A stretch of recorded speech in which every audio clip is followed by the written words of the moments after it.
This time, she said she did not want to name Diddy. She said she was afraid that she wouldn't be believed and that later on, the rapper would harm her. People around Diddy and what everybody knows. What happened from 8 to 11? And why did all Kim's stuff come up missing? D-I-D-D-Y.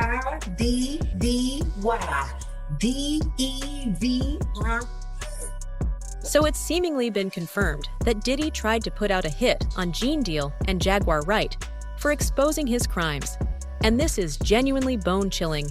Hear it from the horse's mouth itself. What happens with exposures? You make yourself vulnerable to all kinds of attacks, seen and unseen. What happened to my friend? When he passed away, there was $250,000 on my head and $150,000 on his. But what if I had decided to go back with my head held low and said, Sean, I'm willing to play the game, and then found a way to get inside of him and move him around? Cam, let me tell you something, man. If I worried about what somebody would do for me, I wouldn't be the man that I am. I keep my head on the swivel. I do what I have to do to protect myself and my family. All I know is that I know one thing for certain, two things for sure. I got people out here that love me. You understand? And if something happened to me, I know people's gonna make sure you meet me wherever we gotta go after this life. And this comes on the heels of the fact that Gene Deal previously said Diddy had tried to reach out and silence him before. He don't usually be coming back to New York. And somebody was telling me that, yo, listen here, yo, he trying to get witnesses. Remember when they released that first thing of Cassie, and I said that Diddy was trying to contact people for character witnesses, people for who he had problems with before, whatever like that, and trying to talk to them in the whole 9 yards. That's when they dropped that thing with Cassie. The Homeland Security had some agency or whatever like that that deals with that, dropped that thing on Cassie to show everybody, oh, y'all want to help him? Y'all, this is what y'all want to help? This is who y'all want to, you know, say that he ain't never did nothing. This is what you want to put your brand on? And everybody started backing up from it. Everybody was talking about, yo, man, Cassie was a gold digger. Cassie was this, that, and the third. She loved it in the whole 9 yards. And then when they seen that, all his friends or so-called friends, went away. So him not having a bond is not surprising. Yeah, and he offered them $50 million, and they still denied it, bro. He should have waited to see what they was gonna offer. Because if he got $50 million to get him and offer that, then they think like, yo, that's too little of a money. And you right about Diddy phone being tough, because news came out that his former bandmate from Dirty Money, she called the other girl member Dunn 58 times trying to get her to stop the lawsuit against Diddy. She ain't the only one he was trying to get in contact with. You understand? He sent somebody through somebody else to try to get in contact with me. Enough is enough. Oh, okay. You tell Big Mama that enough is enough. You can't tell Wolf Mama enough is enough. You tell D Ferg Mama enough is enough. You understand? You tell all those people who supported you and they survivors, enough is enough. You didn't tell me about that. So he tried to get somebody to reach out to you? Now I got a phone call from Kirk Burroughs. And Kirk Burroughs, and I ain't gonna give this guy no play. Not Kirk Burroughs, but one of the Puff dudes that I know that's real close to him said, Kirk told me, yo, he wanna reach out to you, Gene. He wanna speak to you. I said, speak to me for what? What do you want to speak to me for? If he's trying to speak to me, it's for Puff. Point blank. I know the dude. I know how close he is to Puff. He's been with Puff from day one. So he ain't got nothing to say to me, bro. But Kirk Burroughs did say to me that the dude said enough is enough. When do it becomes enough? Yo, because, bro, Listen, I didn't ask to be put in this situation. You understand? And a lot of people ain't gonna understand this. Because a lot of people wouldn't give up what I've given up to be in this situation. You understand? My whole thing about it is, when you lean on right, you ain't gonna never turn to wrong. And the scariest part is, putting hits out on people is the least of Diddy's heinous abilities. Gene and Jaguar definitely have reason to worry, because Diddy has a history of being involved in people's murders.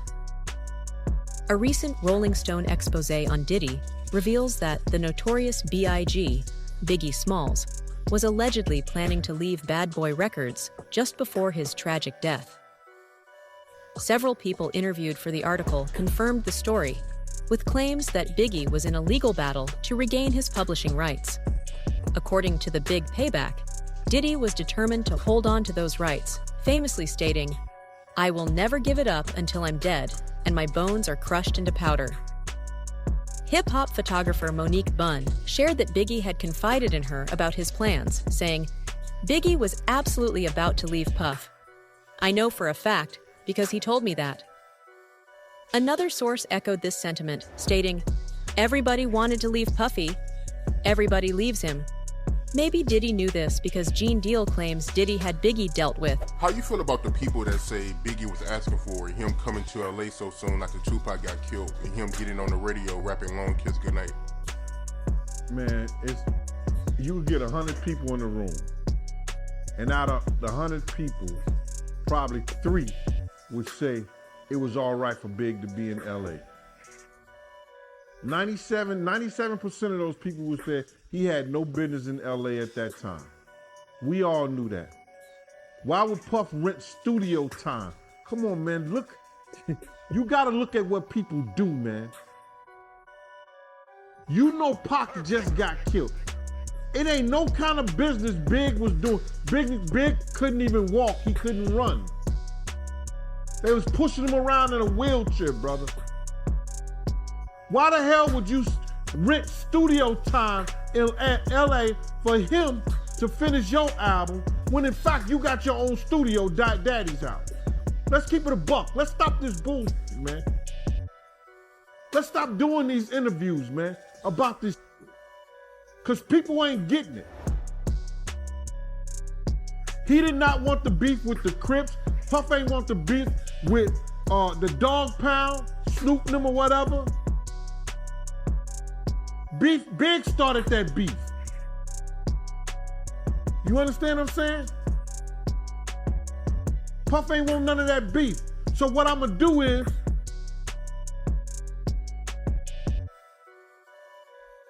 y'all want the I'm gonna put him out the pasture.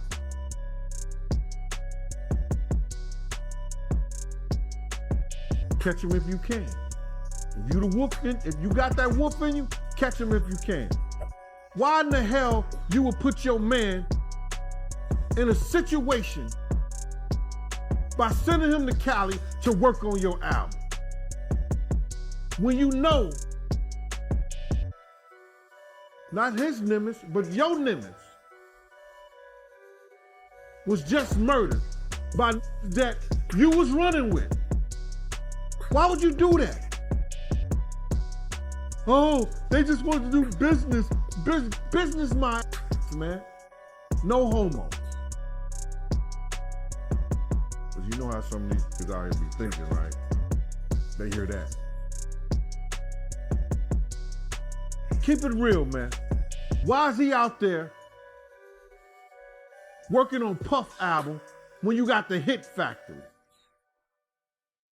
You got Daddy's house.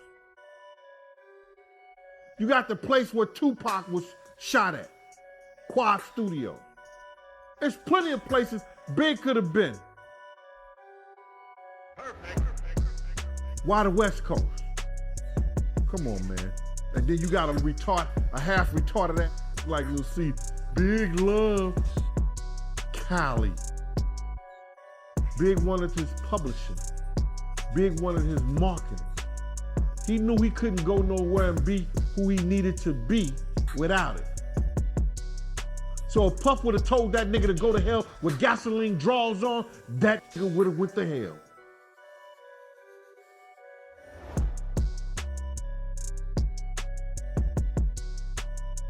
All money ain't good money, brother. Biggie was tragically shot and killed in March 1997. So all you guys go to the vibe party. It was 23 of us. 23 people go to the vibe party. And then at one point, the fire department starts to shut it down. Now it's only 12 of us. Because them motherfuckers that left, they must have felt something. You know, what's his name? Chuck Bone. That was Puff's friend. Yeah, he that was with us, Chuck Bone. They must have felt something and they left and went to Steve Stout's house in the hills. Because Steve Stout was giving a party that day too. Okay, so half the entourage leaves. Half is still there. You go and grab all the SUVs and have them pull out in front so when Big and Puff and all them come out, they can just jump in their cars. And we can leave. Okay. So tell me about the scene outside as you're waiting for everyone to get in their cars and start to take off. So first we lined up parallel to the door in which they have to come out, right? You follow me? Yep. All right, we lined up parallel to where the doors they have to come out. So if they come out right here, the car's right there. They're right there. So then Big is taking his time because you know his fibular bones and his thighs are broken or whatever like that. You know, they fractured or whatever. So it's taking them a long time to come out. So they get out, Big gets in the car, everybody get loaded up. I said, come on, let's go. We ready to go. Puff is running back and forth like, yo, he'll see a girl, he'll go grab a girl. He said, yo, Gene, remember her, she coming to the party tomorrow. I'm like, you remember her? What the fuck is you talking about, bro? I never seen him act like this ever, because he don't act like that. When I said to Paul said we was ready to go, I say, all right, follow us. I tried to ride on the side of the car. Puff said, yo, Gene, what you doing? I said, I'm riding on the side of the car. I have my gun out. I'm on the side of the car. At the time, I'm 265. You know what I'm saying? I'm not the street 30. You know what I mean? So I was a little slimmer back then. So he says to me, Gene, if you don't get in this car, you ain't gonna never work for Bad Boy ever again. I said, man, how the fuck you gonna try to tell me how to do my job? He said, Gene, we don't need that look. We don't need that look. Get in the car. As I go to get in the car, this motherfucker reached down and let his seat all the way back. So now I gotta put my legs sideways. I'm like, yo, what the fuck is you doing? And so then Kenny said, you ready? He said, you ready? I said, Kenny, run the next 3 lights. Run the next 3 lights, Kenny. Kenny said, for what? I said, motherfucker, run the next 3 lights, Kenny, or I'm gonna drive. Run the next 3 lights. Kenny just took off. When he took off, we got past the light because it was a flashing red light. We got past the light and we got across the street. Tone, who was behind me, said, yo, somebody in the car pointing a gun at Big now. And Diddy allegedly jumped on the emotional fallout. Arista and Bad Boy's former publicity director, LaJoyce Brookshire, who had been with Biggie the day before his death, requested time to grieve. Instead, Diddy instructed her to ensure that Biggie's posthumous album, Life After Death, would debut at #1.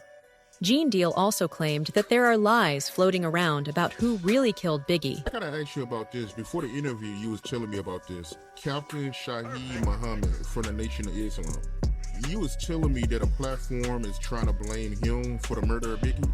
Like, what's the deal with that? Because Brother Shaheed is dead. That's why they're trying to push the narrative now. When Brother Shaheed was alive, they wouldn't dare to say anything to that nature. I met Brother Shaheed at the Million Man March in 1990, what was it, 1995 or 90, that was 95, right? 1995, I met Brother Shaheed at the Million Man March. October the 16th, my birthday, right. I seen him at Farrakhan. We was at Farrakhan's, the house they had for Farrakhan. And we all got our badges because we all walked backstage together. Not backstage, but back of the Capitol where the minister spoke to the masses. I met Brother Shaheed then, seen him a couple of times before. You understand? I know Brother Shaheed when I seen him. Brother Shaheed was not the Muslim who walked up to me. All of a sudden, not everybody trying to put the pictures together and say all this old dumb shit. It didn't happen like that. Was not Brother Shaheed who came up to me. I wouldn't have showed Brother Shaheed my gun because I knew I would have been safe around him. I've been around him with Brother Mustafa, Farrakhan's son. So now that he's dead, everybody trying to post the pictures side by side to the guy that we identified and everything like that. Get out of here, man. Brother Shaheed was every bit about 6'4.5", 6'5". I would have known who he was when he walked down the street and walked away. Get out of here, man. That's just these content creators, people trying to make up and people trying to spill the narrative from them crooked cops not doing the right thing to Big and on Big's case. So who's the ones pushing that narrative? I don't even want to get them to spin on your show, bro. You understand? I don't want to get them to spin on your show, but the people out there know that they some felonious content creators that's trying to put Gene Deal name in everything because you make this hotter than fish grease. So you don't think it was him? You think it was Amir Muhammad? I know it wasn't him. Ain't no think. I know it wasn't him. He wasn't the one with the blue suit, white shirt, and blue bow tie with the peanut head. It wasn't him. Do you think it will ever come out that Amir Muhammad did it? Because, I mean, you've been saying that for a while. And the dude out here living his life, he do real estate now. And, I mean, that's crazy if he killed Biggie and he out here, you know, doing real estate. My man, it's some people that's working on Big's case. It's some people that are trying to come up with enough evidence to get those files reopened, get those cases that were sealed, unsealed. And when that happens, we're gonna be quite all right, brother. The controversy didn't end there. A few months later, Rolling Stone approached Bad Boy for a cover story, and Kirk Burroughs, the label's co-founder and president, suggested they feature Biggie. Diddy's like, "No, he's dead. I'm putting out Diddy's debut album, No Way Out, in July. I need to be on the cover of Rolling Stone," Burroughs recalled. As a result, Diddy appeared on the magazine's August 1997 cover, a decision that was criticized, even by Death Row Records' Suge Knight. Known for his own harsh reputation, Knight commented, "When Pac left, I didn't pick up a microphone. I picked up the pieces. But for the most part, it seems Diddy and Biggie's relationship was always strained."